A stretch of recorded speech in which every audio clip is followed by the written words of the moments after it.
We cannot say we are in the same kind of world that we were 3 years ago. There are a lot of problems. Now, with problems, you can either despair or have hope.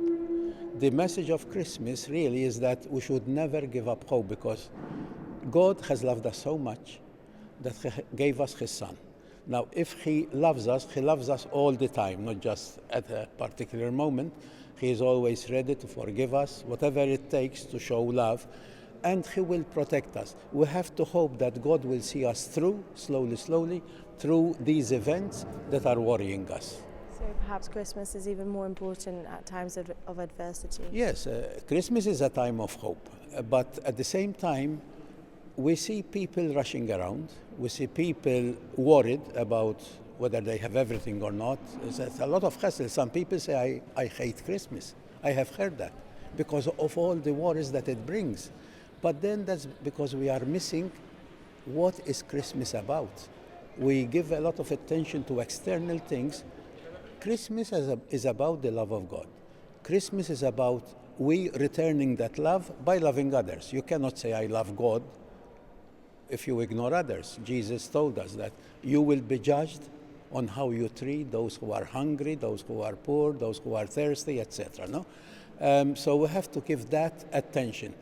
Christmas is also a time when we try to connect with poverty. Jesus was born in very poor conditions, in a stable, in a manger. You know, there was no room for Him in the inn. And the first people who visited Him were shepherds, who were the lowest in the class of people at that time.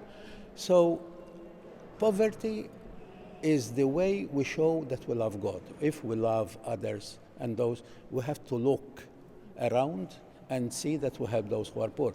And as an aside, we are living in a world now where many people are suffering. They are not as well off as they used to be before. They may be finding it difficult to make ends meet.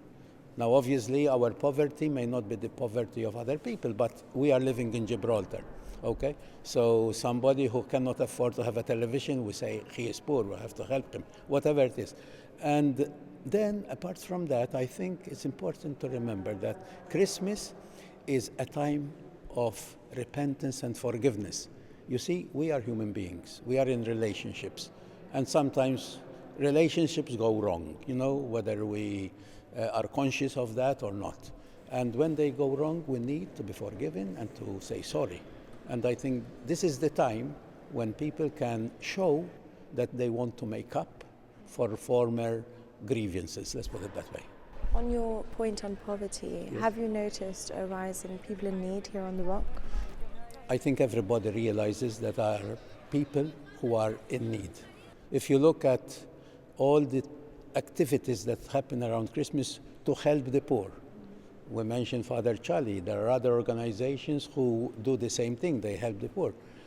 They all tell you the numbers have increased.